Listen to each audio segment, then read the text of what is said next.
কেমন আছেন বন্ধুরা? যন্তর মন্তরের একটি নতুন এপিসোডে আপনাদের সবাইকে স্বাগত জানাচ্ছি। আজকে কথা হবে সুমেরুর বরফ গলে যাওয়া নিয়ে। আমরা জানি বিশ্ব উষ্ণায়নের জন্য পৃথিবীর তাপমাত্রা দ্রুত বাড়ছে এবং তার সরাসরি প্রভাব পড়ছে সুমেরু অর্থাৎ বরফ গলে যাওয়া নিয়ে। উষ্ণায়নের জন্য অত্যন্ত দ্রুত হারে গলে যাচ্ছে সুমেরু সাগরের বিশাল বিশাল পুরু বরফের চাঙড়। এই মাসের প্রথমার্ধ পর্যন্ত যতটা বরফ গলেছে সুমেরু সাগরে তা গত 50 বছরে দ্বিতীয় সর্বাধিক। এর চেয়ে বেশি বরফ এর আগে একবারই গলেছিল সুমেরু সাগরে 8 বছর আগে 2012। উপগ্রহের পাঠানো তথ্যাদি বিশ্লেষণ করে একথা জানিয়েছে মার্কিন মহাকাশ গবেষণা সংস্থা নাসা ও আমেরিকার national snow and ice data centre. NASA এবং এনএসআইডিসি জানাচ্ছে এবছরের 15 সেপ্টেম্বর পর্যন্ত সুমেরু সাগরের 9,58,000 বর্গ মাইল বা 24,80,00,000 বর্গ কিলোমিটার এলাকায় বরফ গলে গিয়েছে। আপনি কি ভাবছেন এগুলোর জন্য কি দায়ী বিশ্ব উষ্ণায়ন মানে গ্লোবাল ওয়ার্মিং? এরকম নয়। বিজ্ঞানীরা জানিয়েছেন সুমেরু সাগরের বরফ এবার মূলত গলে যাওয়ার জন্য দায়ী সাইবেরিয়ার তাপপ্রবাহ।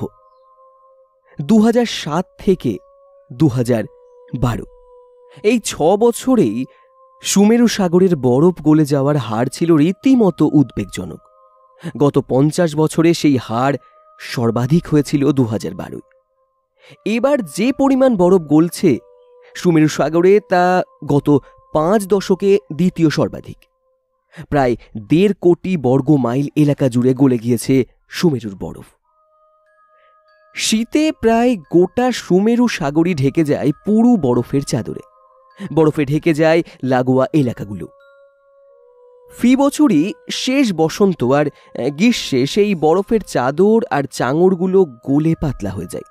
আবার শীত আর শরতে তা পুরু হয়ে ছড়িয়ে যায় গোটা সুমেরু সাগরে।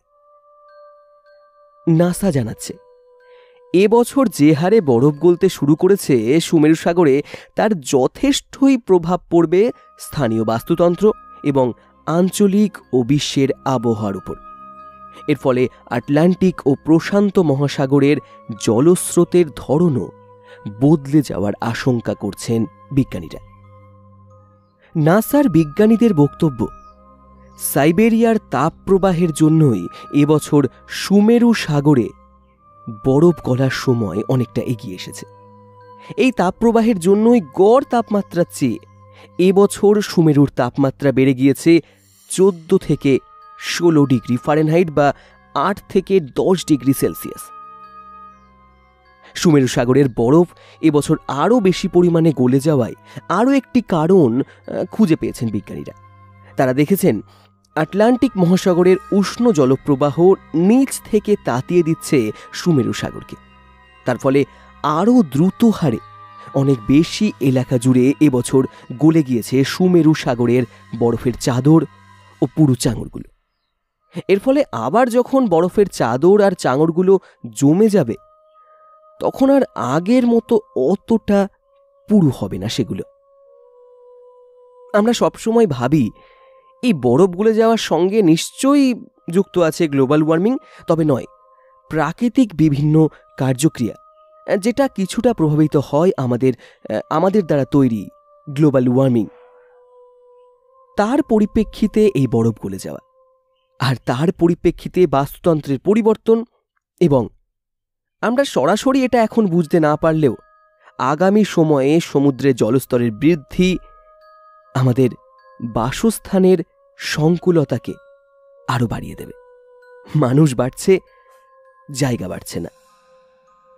এই জায়গায় দাঁড়িয়ে প্রকৃতি নিয়ন্ত্রণ করবে আমাদের ভবিষ্যৎ। আর আমরা প্রকৃতিকে নিয়ন্ত্রণ করতে না পারলেও আমাদের কাছে থাকা উন্নত প্রযুক্তি নতুন নতুন বাসস্থানের খোঁজ করতে থাকবে। আর এই পরিবর্তনের খেলা চলতেই থাকবে অগণিতভাবে। Thanks for watching.